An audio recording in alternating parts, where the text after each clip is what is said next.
Welcome student first year. आज इस lecture में हम चैप्टर नंबर 5 का लास्ट टॉपिक पढ़ेंगे जिसका नाम है सुपर फ्लूइड। प्रीवियसली हमने चैप्टर 5 का लास्ट टॉपिक पढ़ा था, ठीक है ना। तो इसी तरह आगे टॉपिक को स्टार्ट करते हैं। बीच में सबसे पहले बेटे बात करते हैं सुपर फ्लूइड्स के बारे में कि ये क्या होते हैं। सबसे पहले उनकी एक डेफिनेशन है, आइए पढ़ते हैं कि सुपर फ्लूइड है क्या। सुपर फ्लूइड सबसे पहले ये क्या है, एक प्रॉपर्टी है किसी भी एक लिक्विड की जी। तो superfluidity is the property of fluids where they have zero viscosity. अब विस्कोसिटी क्या होती है बेटे, जैसे आप देखें विस्कोसिटी को कहते हैं, अगर हम उर्दू तर्जुमा करें इसका, विस्कोसिटी का मतलब होता है गाढ़ा, ठीक है ना। विस्कस, जैसे हमारे पास देखें शहद जो है बहुत ज्यादा विस्कस होता है, ठीक है, तो हम कह सकते हैं उसकी विस्कोसिटी ज्यादा है। तो यहाँ पर क्या कह रहे हैं कि सुपर फ्लूइड प्रॉपर्टी है फ्लूइड की जहां पर उनकी विस्कोसिटी जीरो होती है, ठीक है, मीन्स के उनका गाढ़ापन नहीं होता। आगे सुने, और आर फ्रिक्शनलेस, उनमें फ्रिक्शन भी नहीं होती, ठीक है। फ्रिक्शन नहीं होती मतलब कि उनमें ड्रैग फोर्स नहीं है। फ्रिक्शन का मतलब यही है ना कि जो उसकी लिक्विड्स की जो लेयर्स होती हैं उनके दरमियान जो फोर्स होती है, ठीक है ना। हाँ, तो जब फ्रिक्शन ही नहीं होगी तो फिर विस्कोसिटी भी नहीं होगी, ठीक है ना। ये दोनों बातें साथ साथ हैं, अगर विस्कोसिटी भी नहीं है तो फ्रिक्शन भी नहीं होगी, याद रखना है आपने। ओके, आगे सुनते हैं। आप substance with this property is a super fluid, जिसकी ये प्रॉपर्टीज होंगी वो क्या कहलाएगा, सुपर फ्लूइड कहलाएगा जी बेटे, ठीक है। तो आगे बात करते हैं सुपर फ्लूइड फ्लो। अब वो फ्लो करेंगे without loss of kinetic energy. अब उनकी किनेटिक एनर्जी लॉस नहीं होती, ठीक है। ये हमारे पास सारी इनकी प्रॉपर्टीज आप कह सकते हैं सुपर फ्लूइड की क्या होती है, ठीक है। इसी तरह आगे बढ़ते हैं। इन लेबोरेटरी, लैब्स में हम उनको प्रिपेयर करते हैं सुपर फ्लूइड को in same substances at cryogenic temperature, ठीक है ना। अब ये क्या टेम्परेचर होता है, ये वो टेम्परेचर है जो एब्सोल्यूट जीरो से ज्यादा नहीं होता, उसे क्रायोजेनिक कहते हैं, ठीक है। ओके, आगे बढ़ते हैं कि super fluid can flow through incredibly narrow spaces without any resistance, कि वो नैरो स्पेसेस में से भी पास हो जाते हैं क्योंकि उनमें विस्कोसिटी नहीं है, रेजिस्टेंस नहीं है, फ्रिक्शनलेस है, ठीक है ना, और किनेटिक एनर्जी भी लॉस नहीं होगी, तो इसलिए वो आराम से नैरो स्पेसेस से गुजर सकते हैं। इसी तरह बेटे आगे बात करते हैं। They can defy gravity and flow upwards against it, वो ग्रेविटी को भी इग्नोर करके उसके अगेंस्ट मूव कर सकते हैं, ठीक है बेटे। तो इसी तरह कुछ और प्रॉपर्टीज हैं हमारे पास इनकी जिनके बारे में हम बात करते हैं जी। तो super fluid exhibit unique behaviour not seen in regular fluids and gases, कि इनका जो बिहेवियर है नॉर्मल गैसेस और लिक्विड से डिफरेंट होता है, यूनिक होता है, ठीक है, हाँ जी।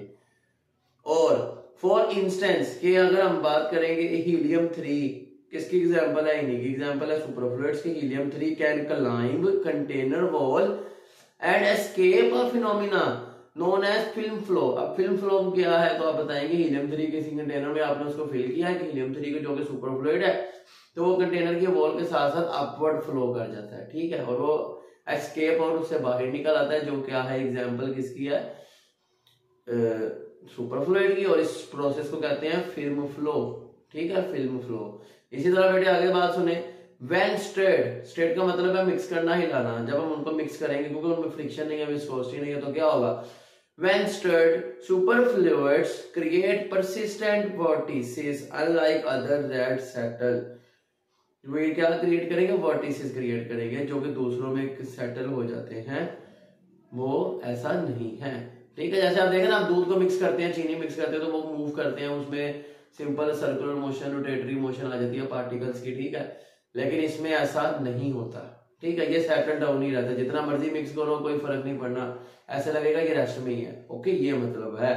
जैसे हम पानी को मिक्स करते हैं, उसमें चीनी डाल के हमें नजर आता है मूव करता होगा, लेकिन वो सुपर फ्लूइड मूव करता नजर नहीं आएगा, ये मतलब है इस लाइन का। इसी तरह बेटे आगे बढ़ते हैं। When a container of super fluid is rotate, जब आप उसे रोटेट करेंगे तो क्या होगा, फिर वही बात, liquid state remain still unlike a cup of coffee, वो चेंज उसमें नहीं आएगा। वो आप देखें ना, समटाइम हम अगर हम देखें, अगर हम ग्लास को ऐसे रोटेट करते हैं, अंदर जो पानी होता है या चाय होती है जो भी होता है उस ग्लास में, वो भी साथ घूमता है, रोटेट करता है, लेकिन सुपर फ्लूइड में ऐसा नहीं होगा, ओके। इसी तरह आगे बात करते हैं बेटे कि super fluid consist of a mixture of normal and super fluid components. ये एमसीक्यूज भी आपको पूछा जा सकता है कि किन दो का मिक्सचर है, नॉर्मल और सुपर फ्लूइड्स कंपोनेंट्स का मिक्सचर है, ओके।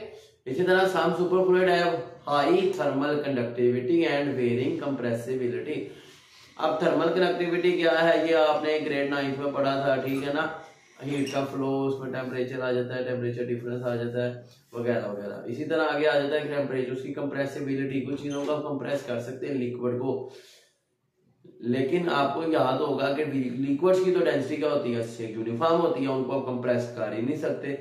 तो सुपर फ्लूइड में ये एबिलिटी मौजूद है, उनको आपकी वेरिंग कंप्रेसिबिलिटी, हर एक सुपर की क्या फ्लूइड की क्या है कंप्रेसिबिलिटी डिफरेंट होती है। ओवरऑल अगर नॉर्मल लिक्विड्स की बात करें तो उनमें कंप्रेसिबल नहीं होते, वो याद रखना, क्योंकि उनका यूनिफॉर्म वॉल्यूम होता है, यूनिफॉर्म डेंसिटी होती है।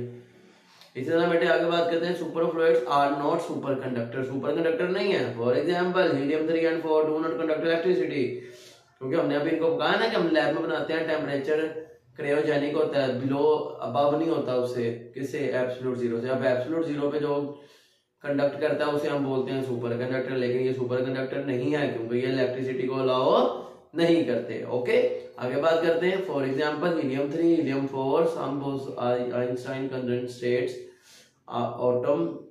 एटॉमिक रुबिडियम 85, ये एमसीक्यूज आपको पूछे जा सकते हैं। Which are following example of superfluids, ठीक है, हाँ जी, क्योंकि ये पहली बुक में टॉपिक नहीं था, नई बुक में आ चुका है, तो आपने इसको अच्छे से प्रिपेयर करना है।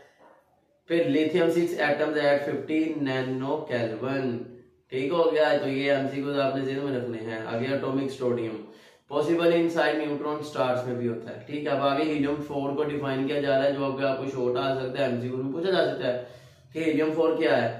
इज मोस्ट स्टडीज एग्जांपल, सबसे ज्यादा इसको स्टडी किया जाता है सुपर फ्लूइड में, ठीक है।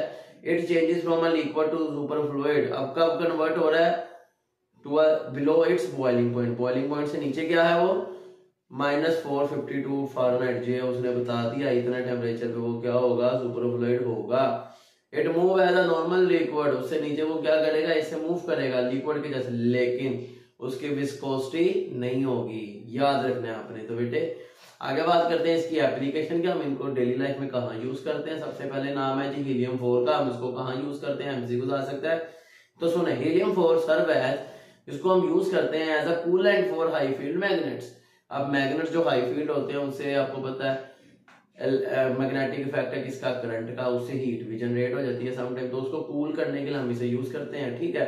फिर helium 3 and helium 4 are utilise, इसको हम यूज करते हैं कहाँ पे, इन एडवांस पार्टिकल डिटेक्टर्स में, जो कि एडवांस पार्टिकल डिटेक्टर होते हैं उनके लिए हम इसको यूज करते हैं, ठीक है।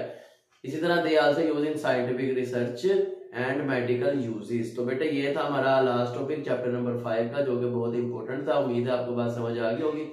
इसी तरह अगर आपने कोई और टॉपिक समझना है तो आप कमेंट सेक्शन में बता सकते हैं, किसी भी लेक्चर में, किसी भी वीडियो के, किसी भी पोस्ट पे आप कमेंट करके बता सकते हैं, ठीक है बेटे। चले मिलते हैं आपसे नेक्स्ट लेक्चर में, सी यू देन, अल्लाह हाफिज।